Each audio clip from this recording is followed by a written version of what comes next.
Right. This is another episode of Talking Wanderers, Gaz. Episode 5. Episode 5, mate. They're coming thick and fast, aren't they? Welcome back from South Africa. Thank nice you. Little trip for you. Yeah, really enjoyed it. Yeah, got a bit of sun on my back. It was really enjoyable. Good. Okay. As always, we're thanking our sponsors, Complete Carpentry and Build. That's their website there. We always give them a plug every week, and that's their website and their logo and everything, and thanking them for all their support. We're not gonna talk too much about some of the games that have been, have they? Because we're going to just get straight into it. Because tonight we've got the manager and chairman, Dorking Wanderers' biggest supporter, Marc White. I love that bit, mate. When you said, because I think that's the way when people say to me, "Oh, he gets a bit upset on the touchline," doesn't he? You fucking tried doing it for 23 years. I've kicked every ball. I've headed them all off the line. Do you know what I mean? Yeah. Just want to pull them up. There's no way you've got sun on your back. The amount of hair you got on it. I shaved it. Done a Frank Lampard. Lovely, beautiful hair. Yeah. Side parting. That's the way I like to know, mate. Biggest fan. That's a definite. Yeah, Dorking Wanderers' biggest fan, as you always say. That's so, right. So we did have a lot of questions. Lots of things that people sent in, obviously. But we thought the best way to do this would be cover certain topics, and hopefully that'll answer people's questions rather than be specific. We'll give everybody a shout out at the end because we do really appreciate the amount of questions and comments that people sent in from various different people on email and social media and everything. There's loads of stuff to talk about. So the first thing really is covering before the season and the aims that you had. Have any of those aims changed now coming into February of the season, or have they still remained the same in terms of your ultimate goals for this season, this year? No, yeah, I mean, good question. I think they've actually all remained the same. The objective was to stay in this division, which we now know to be even more fantastic than we even thought initially. And it was to stay in it at all costs, and to provide some great moments. We've not had many in the last sort of couple of months, but we've had some great moments so far this year. The only team to beat Notts County. Look at how well Barnet are doing. Great goal to straw, clean sheet and win there. I thought we played brilliantly down at Woking that night. I thought that was one of the. I thought that was one of these sort of 3-alls where Torquay, for fuck's sake, we threw that one away. I thought Woking was desperately unlucky. Cheadle goes to sort of clear a ball in the last 2 minutes. It ricochets. It falls into someone's path. So yeah, we've had some really good moments already. You know, the underwhelming bit I think would have been the FA Cup if you were to separate the league, because we did think coming in it at the latest stage we might have half a chance. We're going to come in the semi-finals next week. Yeah. In terms of the league, thing is, 4 teams came into the league. It's notorious for bouncing teams back out of it. Look at Fylde. AFC Fylde, mate. You know, these are an on-site hotel, top of the range facilities, full-time club.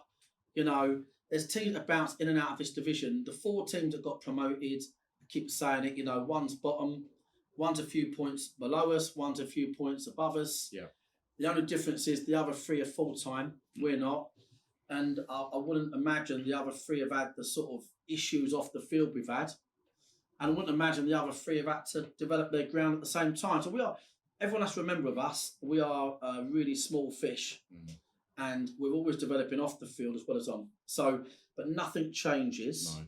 We need to stay in the division. That's the plan. Yeah. That'll be a brilliant achievement. So the aim remains the same. Yeah. To start. Yeah. 100%. Yeah. So, just talking about changes and things like that, playing style. You know, I know you've got your philosophy that you want to play football, how you want to play it, and so would you ever think of changing? Now what you've seen in this league and how it is, would you ever think about, I might have to change it a little bit to don't know, not survive, but get by? Yeah, I think, see, what we normally do in that first year in the division, honestly, this is the truth, is I will do things, and I'd sometimes say to the management team, I wouldn't do that if I was trying to win the league. Yeah. Because I know that I'm always trying and testing little scenarios. And I think that's why we've had our asses smacked a few times in particular. I think in the next couple of months, you'll see us doing things a little bit different. I think we will sort of batten the hatches down a bit and be sensible in what we do. We're not silly. But yeah, no. So the answer is yeah, Gaz. It's a good question. The answer is yeah. We will do things a little bit different. But what we won't do, it would be really straightforward to build a team that can stay in this division. I could name clubs now, but I won't. I'd imagine the reason they have low attendance is that they're in the division every year. Yeah. They play shit football. They lump it back to front and listen, credit, because if that's the objective to play National League football, they do a good job of it. But I don't feel like if we do that, it will give us something to build on, because we're always looking to go forward. Yeah. So we're trying to find ways of playing and adjusting that means we can go forwards. Yeah. So we're not going to sell out completely, but we will adjust a bit. No, I agree. We've got to go forward because you've got to want to win games, don't you? Yeah. So, no, 100%. And similarly then, following up on that, because somebody did say what is likely to change first. Would it be the three at the back? Or would it be the skinny jeans and the black? What would go first? I know. But would what is the inconsistencies of the lineup? What is that down to? Is that down to form, how they perform during training the week before? Because I'm not. You pick the team, so you have to. You do your interviews with Chris and you say who's in and who's out, and it's difficult to put the same 11 on the field week in, week out, isn't it? It's predominantly injuries all season. Yeah. I'd say 80% injuries and 20% trying to find a different formula somewhere with a different player. I don't know whether it's just because being part-time, you put a bit more strain on them. They're training, they're getting home at 11 at night, they're driving an hour and a half after a tough session, they're tightening up, I don't know, but we've just had so many injuries and it's been really difficult every week. It's been unbelievable, it's we was already going to be pushing water uphill when Jason and Foggy and Kane all said that that level of football is not something I can do. No disrespect to Kane, but who I thought was I think he's sorely missed. But the other two were probably in the top. He's turned into a goal scorer at work. Well, it's unbelievable. Yeah, no, it's unbelievable. Isn't it? He's very likeable, Kane. Top man. Really good fans and everything last year. And I don't forget the fact that he was the one that came on and supplied that pass down the line, overlapping right back. Having not kicked the ball and never complained. But the other two, Foggy and Jason, they were in the top 3-4 players in the team. That's the bottom line. And then on top of that, so you thought, right, well, we've lost them, right, which June. But it's like, reality check is you ain't signing no one in June unless somebody else don't want them. That's the bottom line. Nobody available in June unless, you get 151 million shit agents that convince you that this bloke's worth loads of money. He scored 2 goals last year in Scottish Division 4. There ain't nobody about. No. So we then think, right, do you know what? We'll make continuity then our strength. Because that is always a strength. Of course. Barry Fuller breaks his toe at Chelsea, last friendly. He hasn't recovered from that yet. Make no mistake, right? Barry's had a bit of a wretched time by his standards. It ain't nothing to do with his age or ability, because he was out for like 12 weeks, and then when he came back, we've had to rush him back and everybody else was injured. He's not had a chance to build up his game time. But right from Barry getting injured, Alfie, your striker that scored 40 goals out for the season after 3-4 games. Josh Taylor's, by the time he's back, would have missed the best part of 12. We've just, it's been on and off all season. Bauman missed a big period and whatnot. So we've had a really tough time. But we're still in and amongst the 4 teams that got promoted. That is the standard. You can't. I was watching the Premier League, and all the teams that are sort of, 8th, 7th, 6th, and that want to sack their managers because they're not top. But it can only ever be one winner. And there's only, success looks like different things at different times. Success for us each year. I mean, I know you boys know better than anybody, right?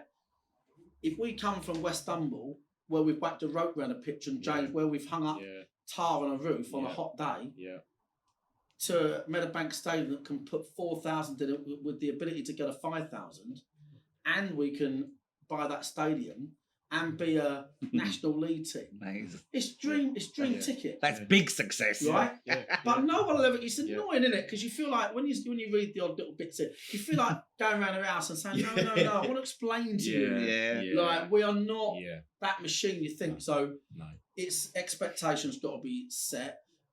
We've definitely made loads of mistakes this year, 150%. I think at the end of the season, I'll tell you what I think they were. I don't think it'd be fair to say what they are now, but we've definitely made mistakes, but we've certainly had a lot go against us at the same time. Funny enough, that's one of the questions actually. Your big challenges in this league as a manager and as a player. Have you learned much about yourself as a manager coming through the leagues as you have? Have you learned much this season about yourself? Not really. I think the higher we've gone, the easier it's got.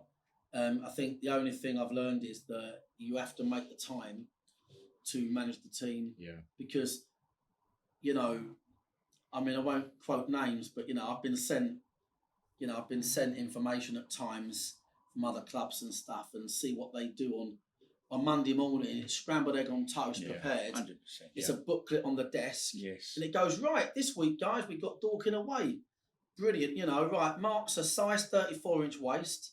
He drives a, and they'll then go, great, here's your initial briefing. On a Tuesday, they'll work on something on a training field. On a Friday, they'll do the same. And then they stay overnight before the game. Yeah. You're on a different echelon of so what I've learned is this is not something that I could do unless I could give it more time. But something with more time I could comfortably do. But you can't take shortcuts. No. And I think the biggest thing that has affected Dorking Wanderers this season is full time, 100%. That is, forget everything else, because if we went full time, we would be, well, I think good mid-table, even pushing for the playoffs with the players we've got. So full time is a real big kick in the teeth, I think. I know. Yeah. To be honest, I definitely underestimated it. Definitely, I underestimated it. So. From injuries and players' recovery and looking after players to analysis and pre-match prep and all of that, the margins are massive, huge. So, we definitely acknowledge that, mate. So, in terms of, climbing the leagues, what you've learned about yourself, you learned about the squad as well this year. Yeah, we will. Someone said this the other day, like, what's great about us is that we will wrench the dishcloth dry of a player. Yeah. When they leave us, there's probably no more they can give to that level of football. Yeah. And we want to give them every opportunity to grow into that level. I think that's what, we've always took people with us on the journey. We've got McShane and Briggs that are in their 6th and 7th seasons that have kept giving more. And there's other individuals starting to do similar. And, this year, I must admit, I look at players in there and they'll tell you, I've said this a few times, and I see them, there is zero room for error. So you don't mind things going wrong. You don't mind some bloke sticks it in from 30 yards. You don't give a shit, do you? But, when you tell a player, look, here's your press. You press him all game. Yeah. And he's always looking to overlap you. When they miss the controllables, and at the end of the game, they're like, I'm sorry. Yeah. And I say, don't be fucking sorry now, because in advance, your time is done. And what I say to them is, mate, when you are metaphorically retired from football, you're a long time retired, and I keep encouraging them to say, mate, because a lot of them have got the ability, but the reason they play the level they do, because most of them at this level, wouldn't they? They would have been at a pro club. Yeah, of course. Yeah. They would have been like... They've coming down from the EFL. So they would have been... No, what I mean is that... But some of them would have been at pro clubs when they were a kid and not made it. Academies and stuff like that. Yeah. A lot of what separates them is whether they can mentally deliver the level of football they're at. And I sometimes just passionately say, come on, man. You're retired for several years. And if you go to another club, Dorking, as we all know, because of people like you and Ollie, Dorking's a really great club to be. I'd imagine it ain't quite that great when you go elsewhere. It's not quite. There's great clubs out there, but we are special. And I'm like, mate, do you really want to toss away the opportunity to be part of this journey? So I think this year what I've learned is that people reach a physical and a mental capacity. And, you know, that's what I've learned. That's what I've learned this year. But we will never let that hinder our progression. And we've seen the signings of George Frankham. We've got Jason back. Aaron Kuehl, who's, you know, a fantastic signing. You know, we'll give them a chance and we'll know when that timeline finishes. Do you know what I mean? Sure, yeah. Sorry, James. Some of that physical stuff, is that born out of some of the advances that you've seen as a manager and being involved with the data that you get back from the vests and all that sort of thing, and to be physically saying that person's at their peak, not just that, are you all right? Yeah, I'm fine, Gaffer, but you know that they're absolutely puffing. Mate, and these, you can tick off that he's done. He's, you know, another 5-yard sprint and he's done. Yeah, I mean, some people go, oh, I don't like football data. But the reality of it is, it's fucking caught up with the game. And that's why you get great teams like Brentford and Brighton. Right? You know, run on data. And that's why it's catching up, you see. But, like, you can literally look at any of our players and anyone's players anywhere and go, right, I know his dual success rate on the deck. I know how many tackles he wins on the deck, how many headers he wins. I know how many passes he completes. I know how many forward passes, sideways passes, back. You can know everything. Wow.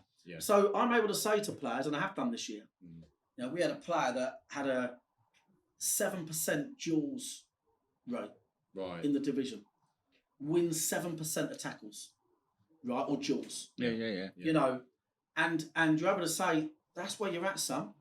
And that's when, to your point, you're testing them mentally. Because they've got to go out there and go, fuck, you know. Because, see, you can hide behind things. Try and take that up. So the percentage gets higher and higher. Yeah, exactly. You know, players can hide behind things, but in modern football, you ain't hiding behind nothing. Nothing at all. I mean, that we can't hide behind our horrific goals conceded. Do you know what I mean?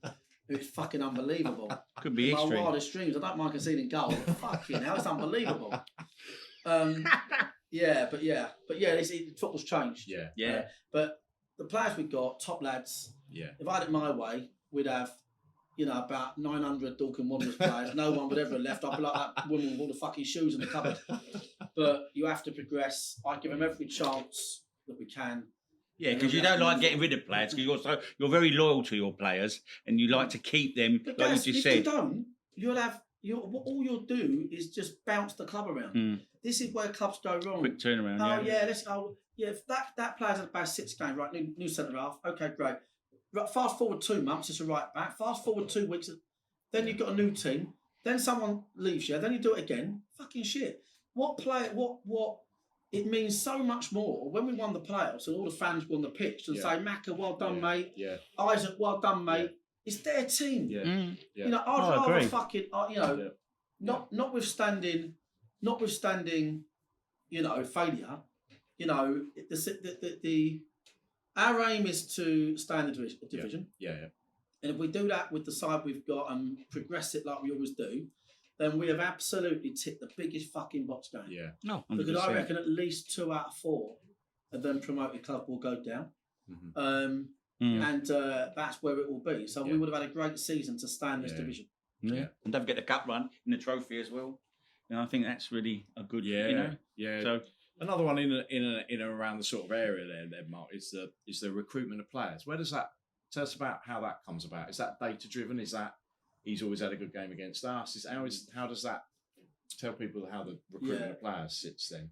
Right, so we're very geographically kind of in that base, aren't we? Yeah, we are. We're southeast area. We've got a good catchment from here to the south coast. Is a really good catchment for us. We've always really attracted those players from clubs in and around. And we've got I think it stems from our days in the Sussex County League.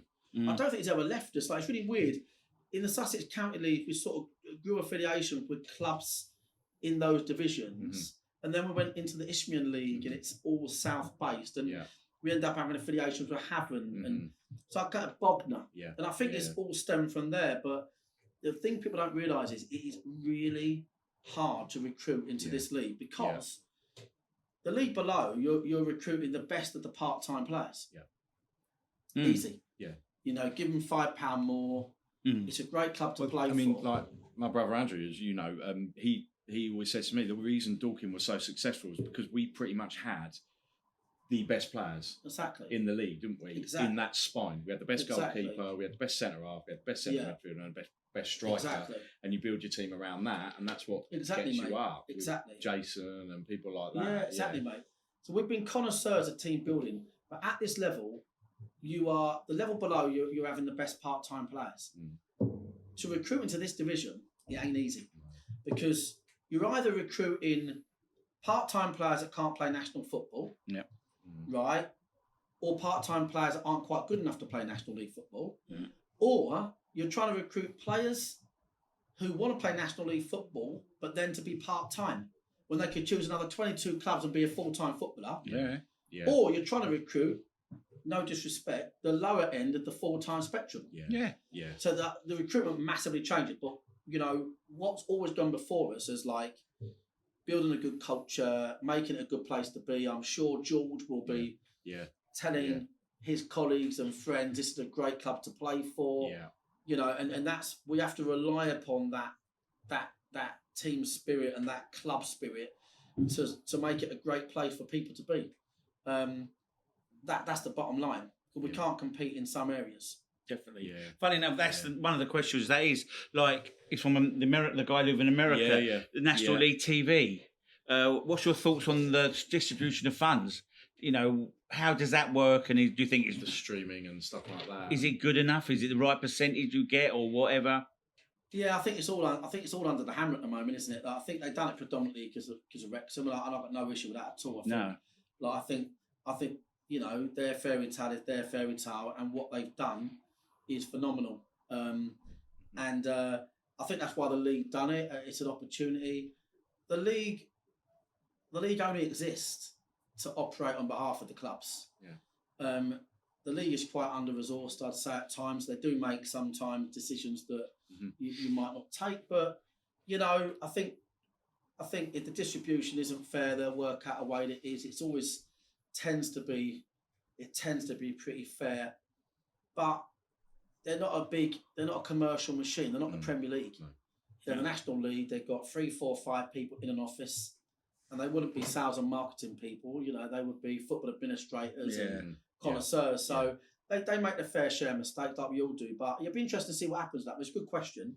You know, to see how it pans out. You know, football is changing, isn't it? It's got an international audience. You know. The bit of data I want to see. The bit of data I want to see is the impact on attendances. That's what you want to see. Of course. Yeah, and that's going to take a bit of time. You know, I think I'm struggling. I'm struggling to see how it'll be ancillary, how it'll be extra on a wet, cold Tuesday night. I've already myself, and I'm a massive football fan, thought, whereas normally go to a game, I've gone home and I've put it on the paid the £9.50. Yeah. So that's me. I'm a user. That's you lot. I use it. I do it all the time. Yeah. So I do think that is the only issue, is that it ultimately will strip, you know, monetisation on a match day. I don't think Saturdays at all. I know they can't do Saturdays at 3 o'clock at the night, but I think if ever they did allow it on a Saturday, I see it, but that's more of a pastime thing. I go to football on Saturday. But I think the evenings are where it hits. Finish work. Do I go home with a shepherd's palm lap and watch the football? Or do I go freezing cold and get hot dog and get home late? You know, like the Torquay at home for us in a couple of weeks. Be a big indicator of that, won't it? The Torquay fans that are going to come up, all those that are going to just stick. What an easy decision to make, really. 100%. And obviously the weather, like in the beginning, like summer, and when it comes spring, that might be different then. So in the winter time, the people won't turn up, but hopefully spring and all. I mean, when you think evening football game, predominantly you think shit weather, cold. I mean, probably 60-70% of it. But I think that's the only thing. I'd like to see him produce some meaningful data on that. On that. You know, because the argument would be, I don't see any reason why you wouldn't charge more money for the stream if, you know, so the club's got bigger distribution. If there is evidence that says it's stripping attendances evenings, then I see no reason why there's not more money charged for the stream, because 100%. the football you know, the bottom line is the bloke that would have paid 18 quid to get in would have also paid his fuel either way. Yeah. And they've saved themselves a bit of money on their food and beverage they would have spent as well. So I think personally, 20 quid I was going to say, I think a Torquay fan they wouldn't really blink at 20 quid. No. So I think they might have to look at that, but it's all trial and error. Of course. Yeah. Okay. Moving on into your kind of chairman's role now, really. Let's talk about plans moving forward with I know obviously we've mentioned things about full-time, hybrid and developments on and off the pitch. Tell us about some of those sort of things, conversations that have gone on with that and those sort of thought processes with that. Yeah. It's I think we're going to be next year going to be a mixture. Yeah. That's the bottom line. I think there is a hybrid out there that can work really well. With the team the way it's built at the moment, I'd only want another 2 players, and I really think we could, you know, with a prevailing wind and fitness, I think we could do playoffs with just a couple of extra players. With the one we're building now, I see no issues or challenges in that at all. Hybrid. I see next year as being our migration really, because this year come too quick. Mate. Oh, it's unbelievable, mate. I mean, I can't even tell you. June before my hangover went, and that we got promoted at the end of May. And then pre-season started, and it's just wasn't ready. No. Well, no, then we had to, there's a meeting, next door now, isn't there, to work out how we're going to even stay in the division. So I see once we just have a settled side, knowing what we know about the division needs athletes. You need not apply if you're not an athlete in this division. And there's loads of great technical players that are athletes. We see them week in, week out, don't we? But so I think it'd be a hybrid is the answer. Full-time hybrid. And we want to get the grounds. That was the next thing to go into really, with the ground developments and stuff like that. Really, we're trying to buy it. Other than anything else, isn't it? Have you, with some of the grounds that you've been to this year, have you seen things at other grounds? Bloody hell, that! Imagine having something like that at Dorking. Because even at Eastleigh, when I got there and I walked along that main side, it had because it's quite funny, isn't it, on match days when the opposition have to park up outside the White Horse, then walk down. Like when we saw Oldham, didn't we? You said, it's like the army, because they all came down in those green tracksuits, 30 of them coming down the hill with the cool boxes and stuff. Whereas you go to other grounds and you literally get off a coach, don't you, and walk straight through, and nobody really sees you. And no, then here, Eastleigh, you could get Lee Bradbury got his own entrance, like manager's office and stuff, and there was a gym and everything along that main stand. We are so behind. We are literally we're operating out of a parkside facility in terms of changing room. We don't have a manager's office. The opposing players could get kidnapped walking up the high street. We are so far, but that's the beauty of football, isn't it? Imagine if everyone had the same size stadium and it was all the beauty of football is it's little old Dorking. That's where we are. Do you know what I mean? So that's why we're not in. When I look at things and people going, they need to sign some bloody players. You're thinking, well, for what, mate? We're just at the moment we're having a massive dispute. No word of a lie. Wherever the fuck we're going to put one urinal.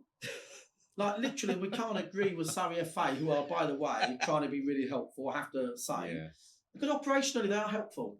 On the ground, they are helpful. I've got no complaints. But, we can't work out. We're trying to fit a urinal in, let alone a manager's office. So we've got a bar that, is like a shoebox. So, we're small. We know that. And when we go to some of these clubs, mate. It's funny when we went to Boston, didn't we? Wow, Boston United was unbelievable, wasn't it? When the opposition turn up at Meadowbank though, and they come round that corner and they come through where the turnstiles are, and you've got kids kicking a ball around or playing there. And you think, Ollie Palmer or Paul Mullins just tripped over Lloyd. Lloyd's shouting at Alfie, and he's just tripped over as he's come around the corner. It is unbelievable. I think that's one of the things. This year, Scunthorpe jumps off the page, and Chesterfield obviously.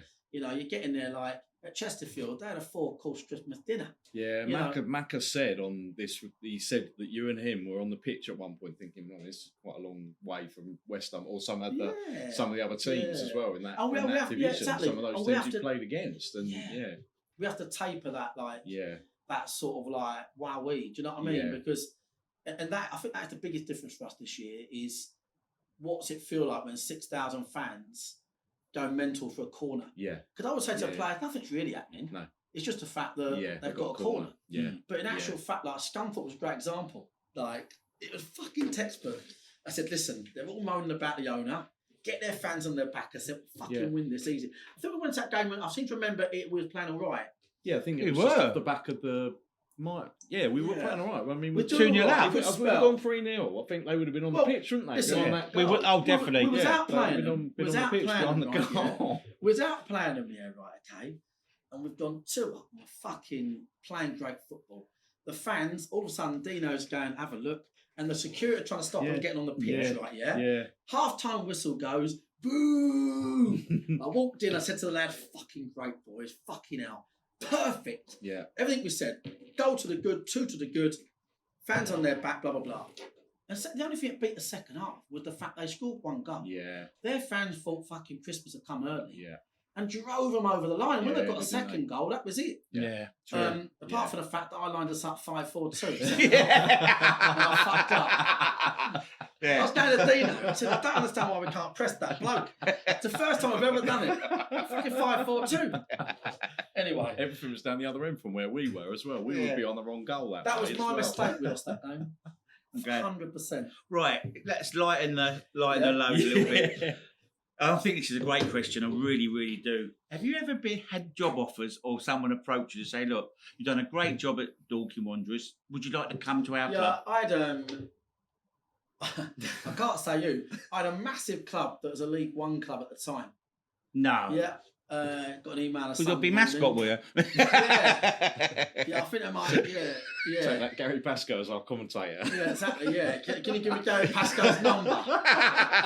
I've had a few things when they don't maybe realise that the club and stuff like that. But but I do feel sometimes it's quite frustrating because like what we've done on the pitch, not just me, but me, Dino, Juki. Yeah. Juki in particular, unsung hero really, Juki, because silent assassin. He is a silent assassin, mate. He's an angry gremlin. He's rarely happy. And and at the time of doing this interview, he's no less happy than when I told him Everton would beat Arsenal 1-0 on the bus. But Juki's had more promotions pound for pound here than anybody, almost alternate years, and he introduced footballing systems, but I do feel like sometimes what we've achieved on the pitch as a management team gets a bit overlooked, if that makes sense. Yeah. You know, it's not down to money. It's like not down to, you know, we've always outpunched our weight, if that makes sense. We've had seasons when we've had a good budget. I mean, last year in the National South, we'd have had a top 5 budget for sure that in the last 2 years in there. That's why we was going to win it one year by about fucking 15 points. Yeah. But yeah, no, I've had little bits and bobs. Oh, that's interesting. Yeah, but I'd love to do it. Wow. I'd love to do it. I would, but I never would. No. Do you know what I mean? It's Yeah. as simple as that, isn't it? Wow, you'd love to do it, but you wouldn't. Yeah, never would. No, never. Anyway, wouldn't it? No, exactly. It'd be us. Yeah, I would do it with us. That's the bottom line. of course. But I do like, because obviously I do it in between conference calls. Cleaning over the years, cleaning kit, whatever it might be, and to actually go into your manager's office and sit there and go, right, how are we going to press this lot Saturday? I'm like, fucking hell. To me, that'd be a dream. Like, but really, to others, it's a given. So yeah, be interesting. What I'd like to, ironically, when COVID hit and we got cancelled, I thought, you know what, I'll go and fucking manage someone else. I'm bored. Do you know what I mean? But nothing come up. Nothing come up. I'm a free agent. Do you know what I mean, mate? So if anyone's in the playoffs, I want to fucking sack off their manager and get the big dog in to sort them out. I don't mind doing the England job. That's Summers. No manager bounce. Yeah, exactly that. Exactly that. Yeah, I don't mind doing it. But I do. It's it's like great coaches make great philosophies and teams. Great managers know what they want to achieve, man management, stuff like that, and they steer the direction of it all. Do you know what I mean? Yeah. And I think that's my strength: steering the direction, making decisions, and finding a way. Finding a way, like getting fucking Jason Pryor back to Dorking. I will just name him actually because he's obviously one of the keen volunteers. Brian Dennis emailed in, and he said obviously so much is happening off the pitch as well, and it's just with regards to the amount of volunteers and things like that, you know, because if we got increased attendances and all that sort of thing, and he's just, you know, the infrastructure on the pitch, players, but also the infrastructure off the pitch with more volunteers, more people behind the scenes having to help out, stuff like that. And yeah, I love it. I mean, Brian's a stalwart of ours now, and you know, he's been part of our team. Yeah, Brian's a fucking great guy. This is what I love about football. People like Brian, do you know what I mean? And volunteers, and you know, there's certain volunteers. I'll stop the car, and I'll go 2-1 today, mate, and they'll go, I think it will be. Right? There's other volunteers out of nowhere walk up to you, go, Mark, listen, don't change. There's other volunteers that walk up to you out of nowhere and go, Mark, don't change fuck all, son. And they give you these little snippets of just love. Yeah. And when we have a lot of tough times because we're always pushing water uphill. Yeah. We have zero infrastructure as a club. You know, everything we're doing is like always in the moment. And a lot of volunteers, isn't it, as well? Loads of volunteers. So few people full time involved with the club. Yeah, exactly. Isn't it? That's why the whole Surrey FA letter commercial outfit really offended me, like, and our volunteers. Yeah. You know, it really did. But you know, Brian's a great guy. Do you know what I mean? So every now and then I'll get an email from Brian. Yeah. I remember once when I criticised all the fans for leaving early in the storm when Slough beat us 5-3 years ago, and there was a fucking storm. But to be fair, if I could have gone, I would have left, right? The game was done, right? And right, and then bottom line is I was doing my normal bit. I was fucking fuming. I was soaking wet, drenched, wet through, doing a fucking interview. And I went, any fans that left early, don't bother coming back. Right, and the funny thing was, I think it was Brian that emailed me apologising and explaining why he had to leave early. took it first. We actually got emails saying, sorry Mark, I had to pick my wife up, you know. But yeah, that was funny, mate. But no, listen, volunteers are the lifeblood of football clubs. Yeah. And clubs are the lifeblood of volunteers. I'm a volunteer. I'm a fucking volunteer, mate. I'd have a lot more in life.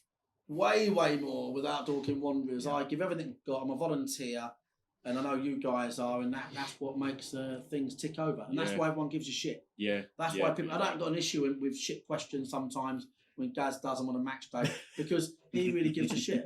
He really cares about it, and that's what matters. Do you know what I mean? That's the way we're all built. Do you know what I mean? Did you see my email earlier about the team? I didn't even open it. He's put half of them in or suspended or cut. He's got Lewis Taylor in there. Dean Hamlin. Yeah. Funny enough, talking about like you put so much time into Dorking. So have you got any hobbies or downtime where you can go home or go out on your own? Someone said about your greyhounds still. Yeah, and relaxing. I've got greyhounds and that, but I'll be honest with you, I don't even really get time to do that anymore. I don't have any time. Yeah, my mum asked that actually. What's your downtime? Oh, your mum. I don't have any. No. Sometimes I hate it. Sometimes I get in, I'm so exhausted, I haven't even got 20 minutes of me. Like, and I'll get up and do it again. But it's just that relentlessness, you know, like I'm not going to have that Labrador-like enthusiasm forever. You know, and I feel like with the amount of people around the club that do what they do for nothing, my job is to just, you know, be the flag bearer for that relentless stuff. I think we're already out punching our weight.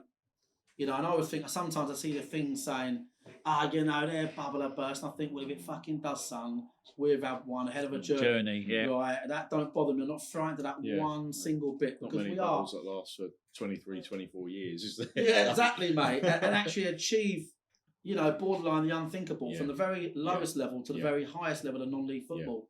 So, look, it's honestly, the truth of the matter is not much downtime at all. I'd like to think there'll be a point where we can sort of like, you know, consolidate a bit, but I can't fucking handle it. No. I hate it. I've been in my head. I've been thinking about consolidating, and in my head, I fucking hate losing. I can't handle it, and I really just feel. I just constantly think of ways where we can improve and how we can get there. You know. Yeah. So that's what I'm doing at the moment. That's why we're seeing new signings come in, and that's why we're constantly working on the ground. As a chairman.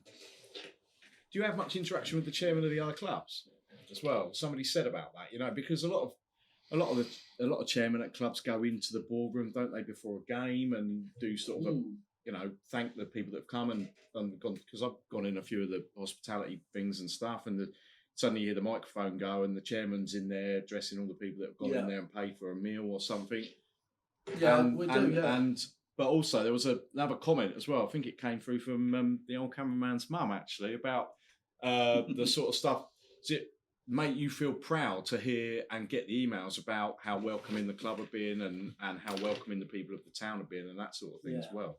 I mean, it is just astonishing, isn't it? What people think of the club. That's nothing to do with me. I'm just the fucking loudmouth, right? You know, it's Paula and the way she looks after with her team. You know, people. It's you guys. It's the volunteers on the match day. It's you guys representing us online. It's like it's so easy to build a general concept for how it should be when you've come from nowhere and you've seen it all. When you go to Westfield away in Sussex Division 3, and you'll get someone that's been there 20 years make you a cup of tea and then tell you a few stories, and then at the end of the game give you a bit of food and that, and you never lose those values. That's what the club's got. We'll never lose those values. And I like Frank at Oldham. You know, he messaged me the other day. He's got a fucking icon on it. I've got to show you this. He's got an icon, Frank. What, one of those emojis? The emojis, that's it. Sorry, mate. On his SMS, that is more like fucking him than him. Sure, it wasn't just a picture. Wow, that is him. That's unbelievable. That is him. See it in the camera. That's him, isn't it? It's almost like he's got his own emoji, mate. Unbelievable. But look, you know, with chairman of other clubs and stuff, then you chairman get owners, opportunity to speak to them, and I think they really respect us, mate. And the ones that you get, obviously, in all walks of life, you get clubs that aren't all that, but mainly great relationships. Great. I think people really respect what we've done. We massively look after people. And I think we're starting to see that reciprocate. That's good. That is good. Yeah, because it's always interesting, isn't it? Because obviously the manager and the chairman, but on a match day, put both hats on, and other people do those sort of things for you on your behalf and stuff, but know that you're committed with the team. And I'm always worried about how I come across in the dugout. Obviously, we've got bunch of amateurs, you know. But I mean, if you put a mic on any manager, of course, you'll get fucking way worse. You know, that's just me. You know, and we're not afraid to showcase that, and you know what I mean. And I think owners and that get it, chairman get it, and we have great conversation. We help each other out. Got some great relationship in National South from our few years in that. You know, you're quite friendly with the Eastbourne guys, weren't you? Danny exactly. Bloom, Dave down there, and Alex at Gloucester, and bloody. I mean, loads to be fair. We got quite close through the whole COVID debacle when we got robbed from winning the league, and that was robbed. That was fucking robbed. Make no mistake. And you know, we were wrong there. So that's good to hear. Actually. You must obviously you're proud of the way the club is, the men's football way it works, and how they're doing. You must be proud of the academy, the ladies, the women's team. You must be proud of how this is developed over the last few years under that whole Dorking Wanderers umbrella. Because I was just saying to Ollie and Gary, as I drove here, I saw a lad walk into the train station or the bus stop in his Dorking Wanderers stuff from the academy in the big coat and everything. And you see it around the town now. They drive around, and my mum sees them in town with the kits and like the jackets and stuff. Well, it's remarkable, mate. From the club.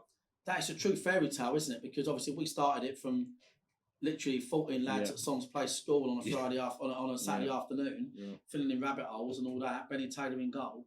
And who's not even a footballer, let alone a goalie, Benny. But the point is, it's a massive thing locally, and you know, it's phenomenal. Like I said, I've done a pod earlier, and we did somebody else's again before. No. They said it's that's like a warm up act. One, I think, it's like a warm up act for this one. But this is like, the thing is like. I remember going to watch Dorking with my granddad when they were playing Trey Wanderers, and they won 2-1 in front of 200 people. To me, that's the best day of my life. Fucking them kids at that playoff final, it's unforgettable. I mean, it's like, you know, grown men in tears that afternoon. Exactly. Like, you know, what a memory to create for the kids, and not just the kids, but it's the kids you think about. They're the ones that are be telling their children about that day. So we've really lived the dream already, and you know, who knows where it goes. You know, we want to take it on, but we have to get lucky. But always say the Wanderers' gods are out, and I think because we've done everything the right way at the moment, aren't they? They have been with that. I'm trying to edit myself with referees. That's my new thing. No, look at that. Yeah. Yeah, because that main comment came from a guy who had brought his daughters over, I think. From Red Hill, wasn't it? Yeah, Tom Hunt, who brought his daughters over, but he was really impressed with the pathway and stuff. And it kind of linked him with another one in relation to the lads down at Bognor on loan as well, Cameron and Joe, and keeping an eye on their progress and sort of long-term plans for them. Yeah. Because both of them have.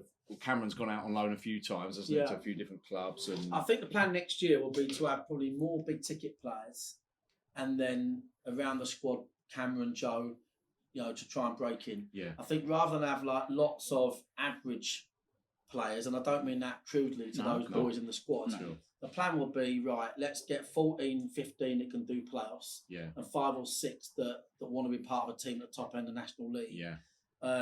I want to say with the ladies, Callum's done an amazing job with the ladies. He cares about it more than he ever believed he would. But I did tell him from day one it'd get him that way, and it did pretty quickly. What a phenomenal job. He doesn't need any support from me. He does it all off his own back. He finances it. He does it all himself. They'll win the league this year and next year, and they'll be the next best thing in ladies football, women's football, whatever you're allowed to call it. And then you've got Jordan with the academy, phenomenal job. Richard with his section, Richard King. Yeah. Then you got the youth section itself. What a great job. They've been around for donkey's years now and under new leadership and with Jason etc. doing a great job. So and Paul Whitelock. So they all buy into the Wanderers spirit of things. Do you know what I mean? That's the plan. I think when we've needed a result, right? When I mean a result, I mean like a ground grading to go away. Yeah. There's some stories I'll put in that book one day. I can't wait to tell the story about the big thing that turned up at West Humble that just got behind the goal. Well, no, there was that. Thing, and then all of a sudden that thing just turned up, didn't it? How we passed the floodlight inspection on the eve of the grading once, right, was completely and utterly against the rules. But the bloke had done it, worked for the FA, and he's no longer around, so I can say that. Bless him, God rest his soul. Oh, right. He was a good football man, and he knew what it meant to us. Yeah.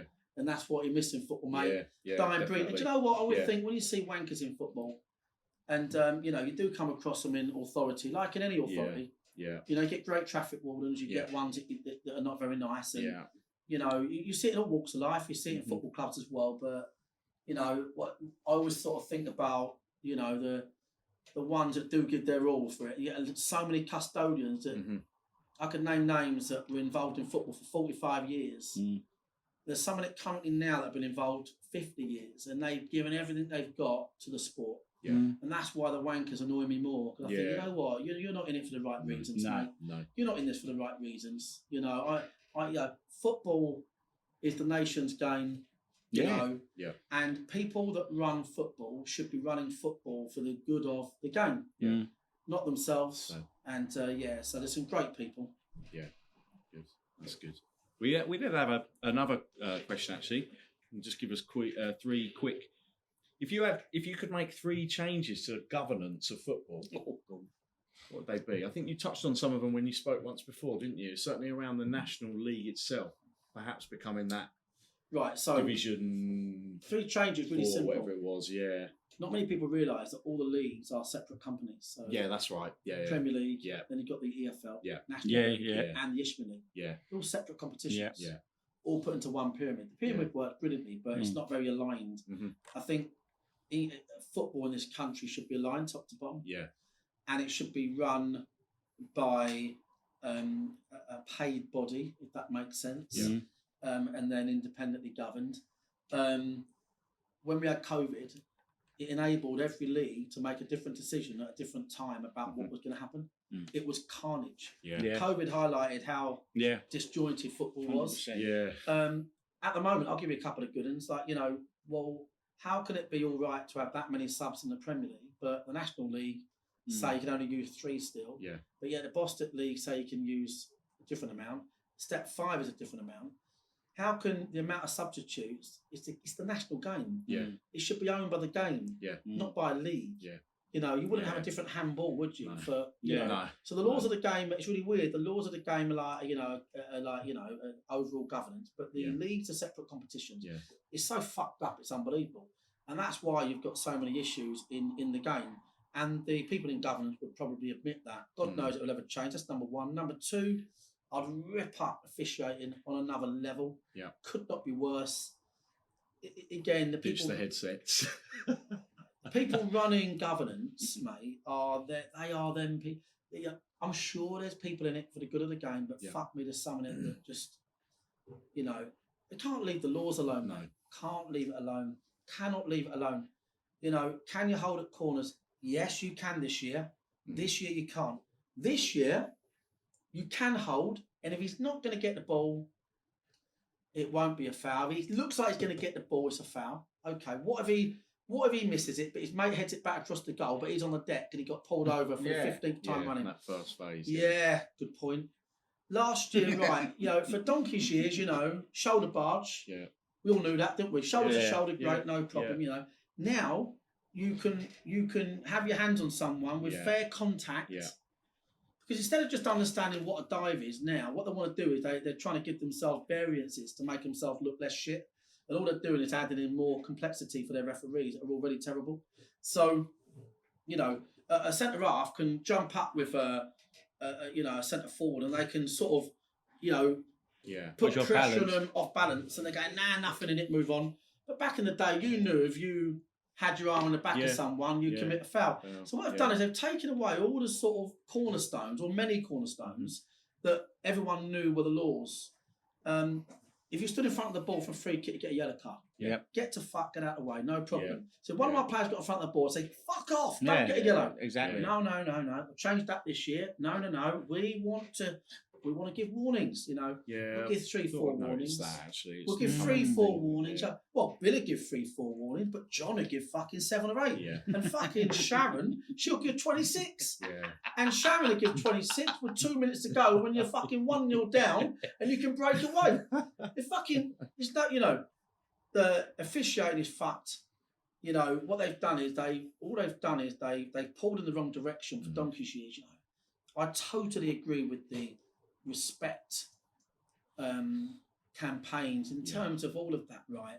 Which is a contradiction to the way that refs get spoken to, not just by me, but by everybody. But unfortunately, it does become an outcome of the processes and the laws that they put in place. Yeah. So here's, we're going to create a sin bin. I fucking love this one. We're going to create a sin bin for dissent, right? Okay. Yeah, step 5. Yeah, step 5. Yeah. Okay, so step 5 referee is already not as good as the bloke at step 4. We're going to give him something extra now. He's got to work out to put him in a sin bin. Then he's got to work out when they're due back on. Fucking yeah, because they don't go fourth official, have they? Yeah. No, it shouldn't be coming on because there's an injury, right? Yeah. Oh, Mark, it's improved dissent 80%. I said, well, it would have improved 100% if they just knew what dissent was in the first place and fucking booked them. Yeah. Everything is a concession. Yeah. The common theme is, because we're not very good at doing it, we'll keep making almost concessions and allowances, right? And I'd love to be involved in trying to fix it with them. I'm sure there's people that know way more than me as well. Fucking hell, I'm just spouting out the obvious ones. But, the fact is there's a shortage of referees. It's not a very glamorous job. No. But their job is made a lot harder for them by the game itself. Yeah. Every year they fucking change it. Yeah. Only 2 years ago, handball was something different than it is this year. Yeah. They haven't got a fucking clue what's going on. Yeah. VAR will be used differently next year than it is this year. But, they need to improve tenfold. Yeah. So I'll change officiating. That's what I'd do. Yeah. And the only other third thing I'd change would be, and it's not really football based, would be the amount of money that gets put into football clubs. Mm-hmm. Because there's not a lot of money. I have to credit the Premier League. Everyone always looks at the Premier League for the answers, but Premier League actually fund the Football Foundation pretty much. They do their bit. They're their own product. Why should my opinion is, why should, the Premier League, who have created a product and been fucking amazing, subsidise everyone else, and brought loads of joy and money into the game, subsidise everybody else? It's an easy one, isn't it? For governments or local authorities in particular, sporting facilities in grassroots are undernourished. There's pots you can tap into, but you'll still be raising 50-55% of that as a club. It's hard to get your hands on artificial pitches, as we spoke about earlier, unless you've got a big whack of money.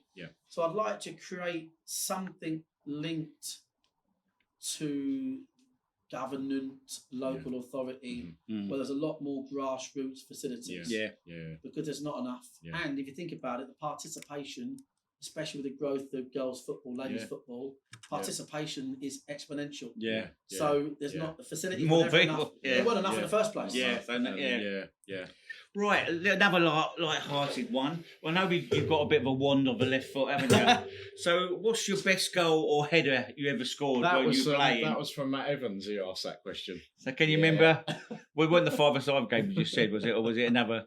Matt Evans. Matt Evans was if Matt Evans could play football now still, and I reckon he could, he'd be playing, but he's a sponsor of the club. He's an ex-club legend. His dad is famously Ian Evans. He probably hates the fact that gets mentioned every time his name does, but Ian Evans famously captain Wales, and Mark Kevin Keegan out of the game at Wembley once, and Crystal Palace captain. 6 foot and all sorts of inches on top of that. Prolific striker for us. Friend, top guy. And at Bexhill there was a move. I think I was just filling in at the time because we were short, and he headed it back across the goal to me, and I wrong-footed the keeper with the header back the other way, and he was stationary, and we just ran off. And we've always talked about that goal. I reckon that was probably what he was hoping that you would say. That's the one. That's 100% the best header. I reckon that was what he was hoping for. I scored a lot of goals for this club, Shame we didn't keep records in those days. I had just a bunch of amateurs, and obviously there was an Oldham fan messaged me, and he said, "Do you think sometimes?" And you'd like to think it's not the case, but sometimes referees think, "Fuck you, Mark, I'm going to show you this week." Yeah, 100%. Because of stuff that you've seen and done previously, and 100%. almost like a reputational thing goes before you've even got into the dugout. I think it goes both ways. Some of them, there's some great referees out there that that respect what we're trying to do. I tell you now, there's a lot of referees out there that all the comments I just made about officiating, they'd all agree. They would all go, fucking right. Totally agree with you. There's some great guys that are better than that. And there's some that are not, like in any walk of life. But we're not going to change what we are. No. We don't mind giving ourselves a bigger challenge. Do you know what I mean? That's fine with us. But it has dropped off a lot, James, officiating, mate. It's like the real referees are gone, mate. The headset one is fucking brilliant, mate. We had a bloke at Barnet. Mate, I couldn't see my own fucking team. It was pissing down rain. Do you remember? Yeah, the Tuesday night game. It was misty. Yeah. It was, wasn't it, that misty, night? Yeah. If a fucking, headless horseman had come out of the fucking woods. There was a foul. At the end, There was a linesman was my side by my dugout. Picture the scene. There was a foul the opposite side near the corner. Where the other linesman was. And my linesman, my side in front of me, I couldn't even see what's going on. In his thing, went yellow card. I said to him, "What do you fucking say?" like they have got 4 people conversing about the game. They're diluting the ownership of the man in the middle. The man in the middle is able to, offset responsibility. But the other 3 doing it aren't even at the level. No disrespect to them. They're doing their job. But they're at the level to be an assistant manager, assistant linesman, assistant referee. Right? They're not at the level to say what's a yellow card from 640 fucking yards away on a misty night. No. So, it's dropped off, mate, and there's no end in sight. And do you sometimes feel that it's a bit almost personal sometimes? I think all the managers do, James, to be fair, mate. Sure. Paul, Cookie, Paul. Like you say, that's one of the things sometimes where you're the one that's got the microphone, but there's same stuff coming from the other. They all managers, can't just believe no it, one- mate. no one They all hears can't that. believe it. Yeah. They all can't believe it, Yeah. mate. It's such a shame as well. But what they should be doing is workshops. Yeah. They should be learning from people in the game. Yeah. You know, they should be, you know, whether it's a Premier League manager or whatever, should be learning from people. You know, what do you want? Well, do we all want Bill to, you know, caution someone for standing in front of a ball a variable amount of times to Karen?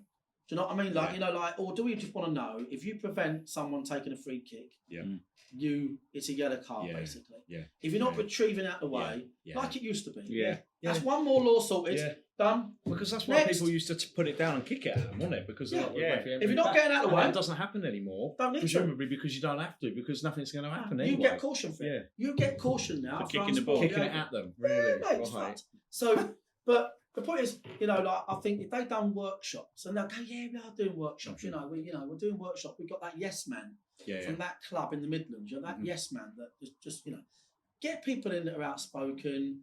There's loads of people, loads of better opinions than me. Yeah. But get a little workshop out there. Yeah. Actually, that two-way information, they can say to me, well, actually, Mark, this is why we changed that law. I'm Yeah. like, okay, kind of get that. Yeah. But I know there's 3 or 4 quick wins for them Yeah. that would really help their referees. Yeah. Yeah. You know, I think really quick wins. Do you know what I mean? Yeah. So, Yeah. but yeah, it's Yeah. not ideal at the moment. Yeah. You know, when you retire and you're going to write your book, Yeah.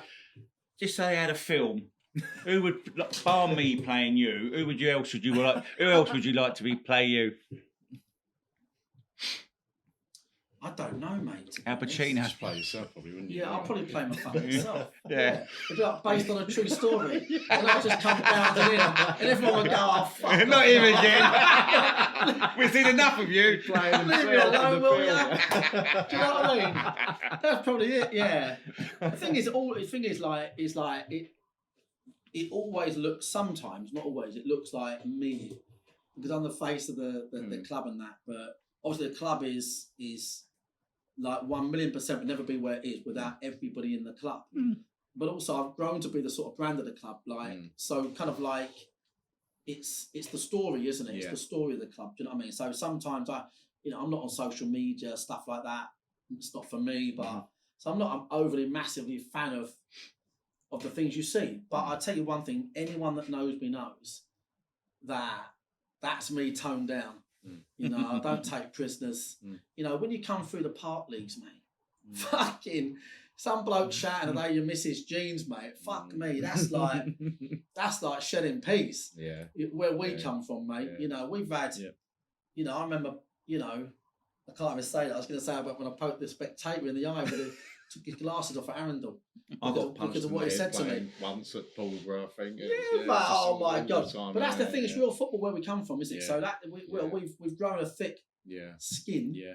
And we don't, you know, and do you know what? I actually think other people are getting wise to it, and I think other people like it and respect it. I love the fact the Aldershot fans were singing "Mitchell, Mitchell, what's the score?" And I can see. Were they? I didn't hear that. Yeah, towards the my end, they fucking were God. Mitchell. You know, like, He's a Aldershot fan or something. They're They were fucking singing great, as and well. it goes They were like, just- truly- it was funny. Do you know what, mate? Yeah, it was funny. We're actually starting to get an affiliation with Aldershot. And I tell you what, that'd have been the fucking no disrespect to Aldershot. That's the last club, but we actually really get on well. The spectators, the supporters, the committees, you know. So I think people kind of get it. Yeah. And I can't. People think it's quite refreshing Yeah. to just see actually this is the football team at a decent level that are still doing it the way that they've done it in their pub side 25 years I ago. think that's one of the big things that's come across this year, isn't it? Yeah. So you play yourself in the film then, fair enough. You know, like your video that when you said afterwards, you know, the reason we've conceded however many goals is because we are shit at defending. It literally just went viral, didn't it? on Yeah, the that's internet? it, yeah. You know, and everyone was saying, why can't our managers speak like that? Yeah, it's a shame, isn't it? I mean, obviously, other managers have to protect their jobs. Well, yeah, Well, 100%. you know what I mean? Yeah. It's easy for me, innit? Yeah, It's easy for me, but you know, like you can't even, you know, you've got to watch what you're saying in interviews as well. Now, we've had a few fucking warnings, mate. Do you know what I mean? So we've got to watch what we say, but you know, I don't agree with it. Don't agree at all. In an era where there's more fucking equality departments, and rightfully so, and diversity, and rightfully so.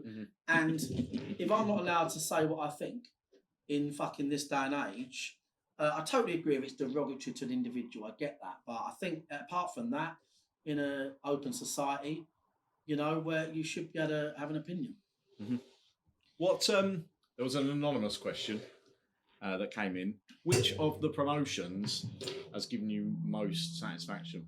Which one of you enjoyed the most? I've got to say that obviously the last one really, really because we were robbed in COVID. Yeah, the league called off the league called off the fixtures against their own company rules. We proved that the FA had to pretty much run it through roughshod on a rule that basically said the rule was basically we can do what we want. That was their rule. We was robbed during that season. 10 games unbeaten. Loads of injuries to start with. Yeah. Pryor does his collarbone. Briggs does his ACL. And you're thinking you're second, you run us up, you're down in the playoffs, and to get over the line in that circumstances was phenomenal. Do you know what I mean? So that was a big joint effort. That's got to be the one. It's hard. You can't. It was a great game. Seconds. It was a great game. 5 seconds to go. Yeah, it was a great game. You ever feel like, cheer me up, I'll just watch that equaliser again. Yeah, just right listen at to the the end. noise. Yeah. I didn't do no commentary. No, I just because let the noise just the goes. noise said the it noise all. just I goes, said. and where you are with the camera, and the noise is just bouncing round. Yeah. When I watch it back, I've watched Richard's brilliant Day in the Sun. I watched it maybe twice, but both times I watched it, I still thought we were going to lose. Not going to go in. I still thought, Something the lies was got a flag. What makes you laugh, isn't it? Like fine margin football, in it. Little things like, if you win the toss, turn the team around. Yeah. If that linesman's not in front of them fans, does he put the flag up? Like, you look at them little things in football, don't you? Do you know what I mean? Yeah, definitely. True. Definitely. Yeah. Right, I don't know much about this one, but it's a kit change from blue to black to now. Yeah, so that obviously there's that picture in there. We had the blue and black kit, and then now the red and white. And it was David London who actually asked that because he's desperate for some sort of anniversary blue and black kit to come out, so he can get on a 25th anniversary or something to do like a reissue type one. Yeah. Well, obviously we had no identity. We were just wanderers and all that, so we just sort of picked kits whilst in the pub. Do you know what I mean? Yeah. But then obviously as we started going through, we wanted to grow the sort of identity, and we was becoming the best team in Dorking. So it was a case of looking at what colours were synonymous with Dorking. The rugby club wear red and white. Yeah. And the cockerel. Has red. As red. And it's kind of related to that. There you go. Related to the sort of Dorking cockerel that is a breed of cockerel that I think is now in the US. And I'm not sure when this is going out, boys. When's it going out? This Friday. Wicked. And we've got some really exciting news with some individuals from the US that are, that are getting involved in Dorking on this as well. So, we're gonna get to meet them. Not Hugh Hefner. Yeah, Hugh Hefner. He's gone in. He had to show. Okay, Gary. I think that tells everybody where Gary's at. Jesus Christ. Yeah, when modern day Benny Hill. You do FaceTime me in your dressing gown sometimes. You are like Hugh Hefner. But but that's where it comes. The red and white, the Dorking Cockerel Rugby Club. That's where it came from. That's why we changed it. Yeah, I didn't think that actually.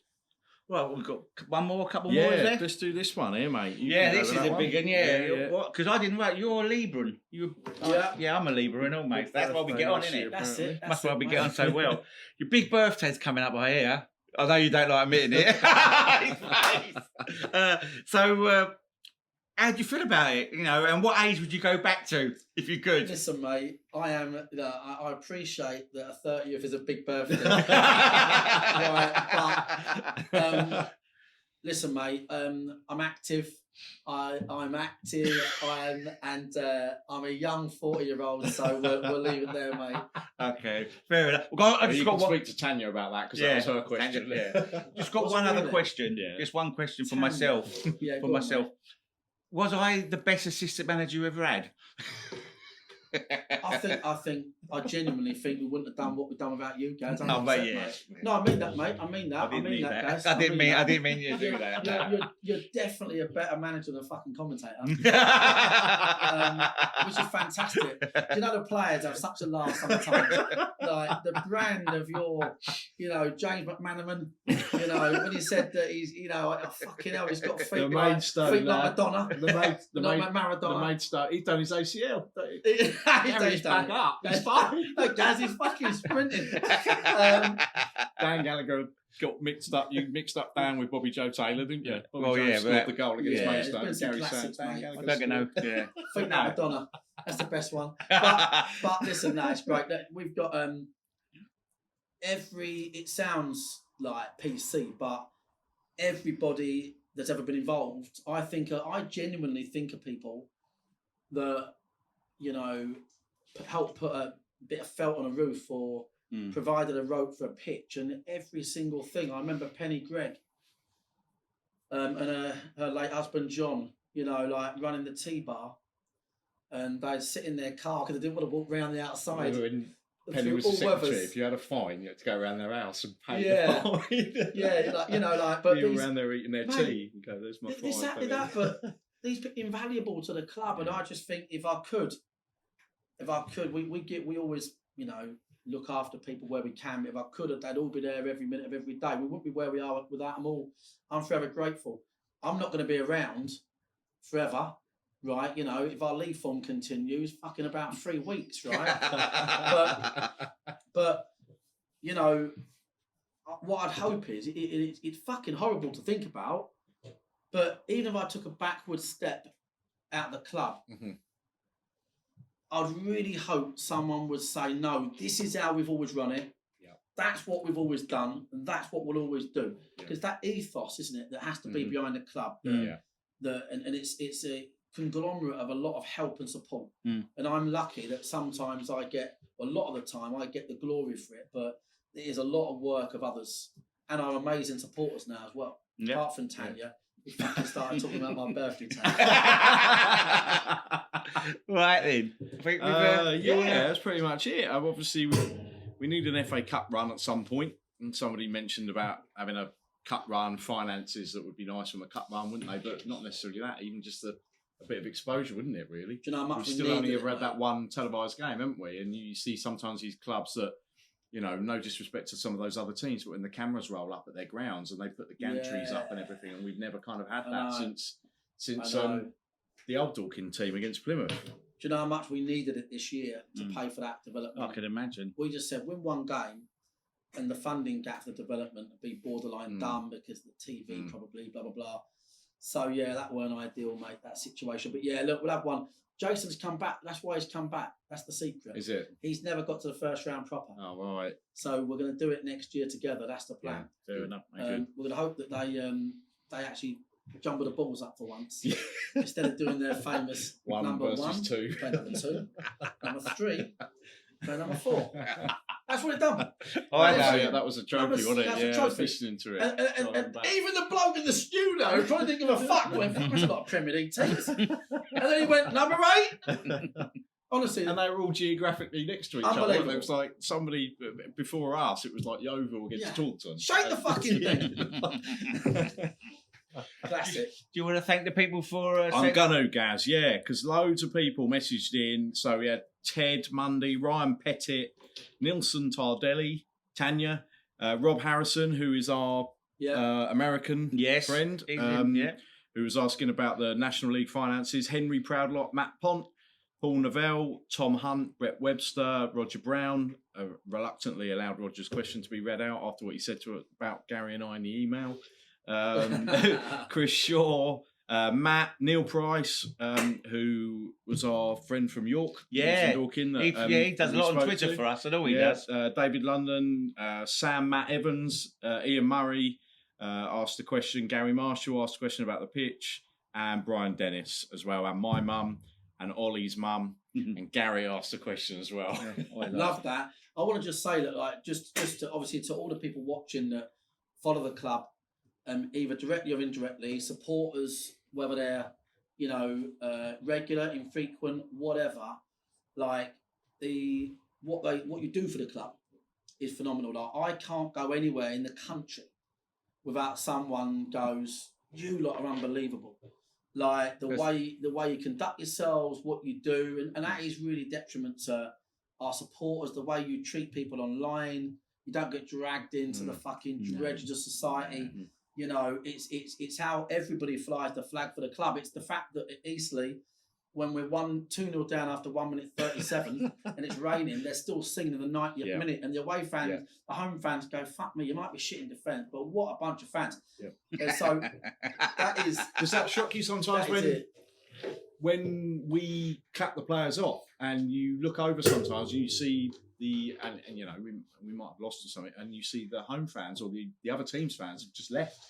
You know, they've won perhaps, but they've already gone, and maybe a few of them clapping them off, and we're standing there clapping them off still. You know, and we'll always do that as well behind the goal or in one of those, like the Altrincham one. We were up there on that terrace that afternoon having lost 4-1, and we were clapping them off and everything. And, I remember one at Tunbridge Angels when we won the Bostik League. Yeah, Tunbridge Angels away from home. Oh, mate. I've never seen us play worse ever. And all the fans stayed there to clap us off and that. And I remember thinking, Jesus, I'd have been hard pushed to clap us off. Yeah. You know what I mean? But 3-0. That's what it takes. I think it was, wasn't it? Football, you know, if you're not prepared to be there when you're getting beat or you have tough times, you know, even when you're making mistakes, let alone when you're pushing water uphill and it's a very difficult task, then you shouldn't be there for the good times. You know, get to fuck, as they say. Yeah, definitely. You know, like that's the bottom line, though, isn't it? Like, you know, the beauty of, you know, supporting a club with a story is that the good times are good, isn't they? I mean, I've always wondered what it must feel like to be a Man United fan in their heyday, or Liverpool in the 80s. Like, what you do? Another league to. It can't mean the same, mate. It can't. No. You know, like, so we've got it's a special club.